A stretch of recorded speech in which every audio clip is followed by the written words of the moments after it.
Permisi Mbah, nuwun sewu Mbah. Jadi putunipun tumut nyemplung ya. Nah, permisi Mbah. Jadi airnya ini lumayan sangat segar dan sangat dingin ya. Nah, ini kemungkinan dulu pemenuhan kebutuhan untuk air minum termasuk ritual mandi suci. Lah, ini keluar dari celowokan loh. Ternyata ada apanya itu ya, Mbah. Nah, ini coba kita dengkek atau yang dibelah. Ternyata di bawah batu ini seperti swarga. Nah, swarga, bima swarga yang menghantarkan orang-orang menuju moksa. Guys, jangan lupa like, subscribe, dan komen ya kan.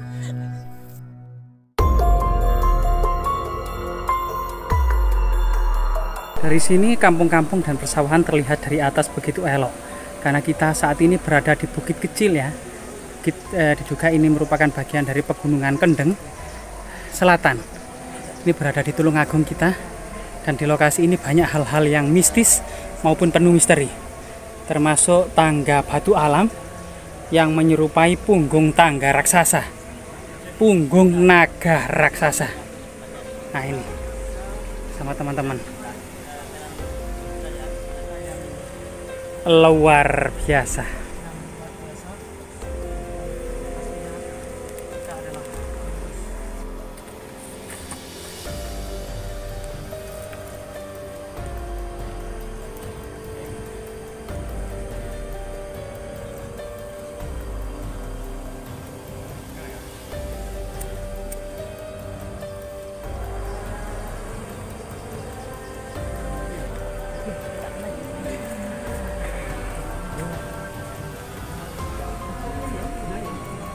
Ya, alam yang penuh misteri yang patut kita lestarikan. Begitu juga jejak-jejak budaya yang ada di atasnya yang sangat-sangat unik dan menakjubkan. Tinggalan leluhur kita yang diusahakan dengan keras dalam mengatur dan menata masyarakat yang sangat-sangat luas ini. Sebuah peradaban yang berkelanjutan, yang berkembang seiring dengan tumbuhnya tanaman padi. Nah, di sana kita lihat hamparan padi yang sangat luas seperti surga. Di antara perkampungan-perkampungan dan perkotaan-perkotaan yang sangat-sangat menakjubkan.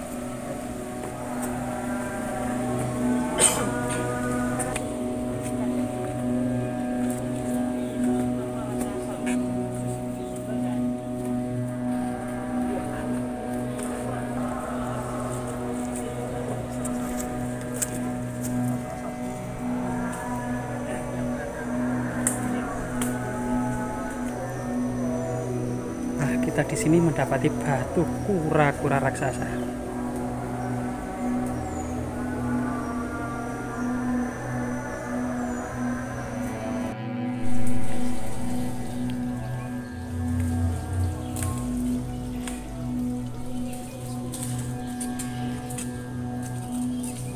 Rahayu, rahayu, rahayu, rahayu.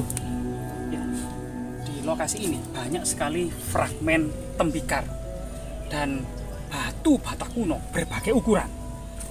Diduga di sini ada jejak petirtaan suci dalam sebuah ritual magis pada masa kerajaan-kerajaan kuno. Jadi rahayu, rahayu, rahayu. Nah, beberapa fragmen batu bata kuno tergeletak. Jadi batu bata kunonya sudah kita temukan. Kemungkinan jumlahnya sangat banyak, tidak hanya ini saja. Coba kita telisik, delusup. Nah, ini salah satunya masih utuh. Nah, ini utuh, tergeletak di mana-mana ya. Nah, ini di celowok-celowokan, di semak-semak belukar itu tadi juga banyak. Nah, itu ada struktur ya batu bata kuno. Ternyata ada petirtaan kuno di tengah hutan, di lereng gunung, di atas bukit ini. Coba kita hormati dulu ya. Rahayu, rahayu, rahayu. Mbah permisi Mbah. Putunipun sowan.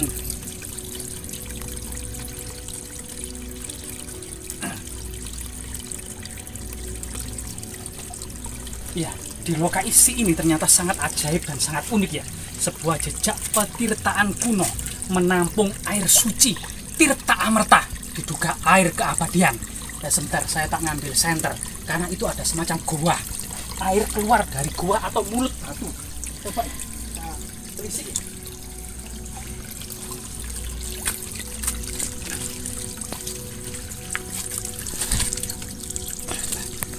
Mbak, permisi Mbak, nyuwun sewu Mbak. Nah ini, jedingan ini diduga dibuat pada masa kerajaan-kerajaan kuno. Dari segi ukuran batu bata, diduga pada masa era kerajaan Majapahit. Karena pada masa kerajaan Majapahit di puncak kejayaannya, masa akhir-akhirnya berkembang pertapaan yang sangat-sangat magis, di mana pensiunan para pejabat tinggi kerajaan Majapahit ini di usia pensiun, di usia tua, beralih ke gunung-gunung untuk melakukan pertapaan-pertapaan magis dengan kemudian berpuasa yang sangat keras guna obsesi menjemput moksa. Jadi pada masa kerajaan Majapahit orang-orang ini terobsesi untuk moksa ya, moksa. Salah satunya memang ada sebuah air suci di mana misalnya dalam Candi Suko ada semacam cerita Bima Swarga, yaitu Bima dengan air suci itu kemudian menghantarkan orang-orang untuk menuju moksa. Permisi Mbak, nuwun sewu Mbak. Jadi putunipun tumut nyemplung ya.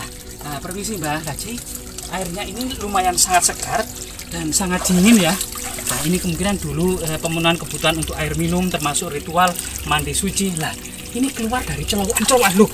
Ternyata ada apanya ya, Mbak. Nah, ini coba kita dengkek atau intip. Lah, ternyata di bawah batu ini seperti swarga. Nah, swarga, Bima Swarga yang menghantarkan orang-orang menuju moksa. Nah, dari celowokan sana itu mengalir air amerta atau sumber air mineral keabadian ya di bawah batu ini. Nah, batunya kondisinya seperti ini. Apakah di langit-langit batu ada inskripsi? Aduh, apa ini? Apa ini? Ini perhatiannya banyak hewan-hewan yang di bawah sini ini. Kelihatannya semacam apa? Ceblong gitu loh, atau katak. Nah, itu. Nah, ada celowokan-celowokan yang ada di bawah ini ya. Nah, ini ada celowokan, kemungkinan ini memang untuk kebutuhan air minum karena banyak sekali temuan tembikar. Cuman ini apa lagi itu ya? Banyak penampakan memang di sini ya. Nah, ini mungkin kamera bisa dilihat dalamnya. Nah, ini ternyata ada ulat bertapa, ulat bulu menggantung. Ini. Loh, ulatnya jatuh. Ini. Loh. Nah, iya. Ini ulatnya jatuh. Nah, di sana itu ada semacam tangga menuju ke sana. Ini tangga-tangga kecil ini kemungkinan untuk menaruh sesaji ya, atau semacam kendi-kendi yang berisi persajian. Karena memang masa lalu itu, lah itu ada tekek. Nah itu, ada tekek yang lurik-lurik itu. Nah ini, ya ini. Selain kemungkinan memang fungsi pertapaan selain mandi suci, juga ada pertapaan persajian gitu ya, termasuk pemujaan. Dan di sini ternyata ada hal-hal yang sangat mistis juga. Hal yang sangat mistis, hati-hati ya nanti terpreset. Hal yang sangat mistis ini adalah semacam busa-busa emas. Nah ini ditemukan busa emas. Nah, busa keemasan ya. Nah ini busa emas yang kemungkinan ini sangat langka ya. Ini makhluk apa? Nah ini busa emas. Serta ini yang jemunu ini.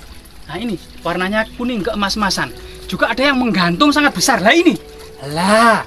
Nah ini kemungkinan yang dicari-cari orang-orang itu ya, apa namanya, seperti kepompong itu loh, emas kuning ya, apa namanya, nah itu. Nah, ini banyak ternyata di sini memang kalau ada busa-busa warna emas ini diduga memang area ini cukup keramat, cukup wengit dan cukup angker loh ya. Nah ini memang jadi kita tetap hati-hati dan menjaga sopan santun. Semoga kemudian situs-situs seperti ini gitu ya. Nah ini coba ini ada apa ini? Nah, ini ada lagi ini.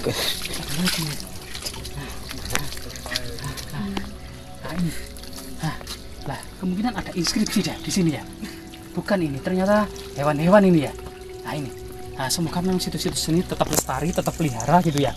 Dan bagaimanapun juga dari ukuran batu batanya diduga memang kita zaman Majapahit karena cukup tipis ya, ketebalannya cukup tipis. Nah ini ada semacam struktur batu bata kuno. Diduga ini petirtaan yang dulunya memang sangat megah dan sangat besar. Diduga dibangun pada masa Majapahit di puncak kejayaannya, terutama berkembang pertapaan-pertapaan di gunung-gunung ya, yang kemudian dibina oleh seorang maharsi atau mahapertapa atau mahayogi yang kemudian menerima para tamu atau para peziarah, termasuk kemudian sebuah asrama ya yang membina para murid, para cantrik. Dan disitulah kemudian ketika para murid ini sudah mumpuni maka turun gunung. Dari sini kemungkinan memang jarak dari Kediri dekat karena lokasi ini berada di Gunung Budek di Tulungagung yang lurus ke selatan dari kota Kediri. kemungkinan yang ada jejak kerajaan Kediri, bawaan dari kerajaan Majapahit ya, yang kemungkinan memang para bangsawan muda Kediri ini menimba dan menuntut ilmu di Gunung Budek ini, ketika sudah mumpuni maka turun gunung. Begitu juga para pensiunan bangsawan Kediri termasuk bangsawan Majapahit ketika sudah tua menyempurnakan catur asrama, di mana dalam kehidupan Majapahit itu ada yang dikenal dengan catur asrama. Yang pertama adalah Brahmacarin, tahapan mencari ilmu; Grahasta, berumah tangga; 3 Wanaprasta, yaitu usia pensiun untuk menuju ke gunung-gunung bertapa, menemui para maharsi, menimba ilmu, memperdalam dharma; serta yang keempat adalah Sunyasa atau biksuka, yaitu fokus bertapa hingga kemudian menjemput moksa. Jasmira, jangan sekali-kali melupakan sejarah.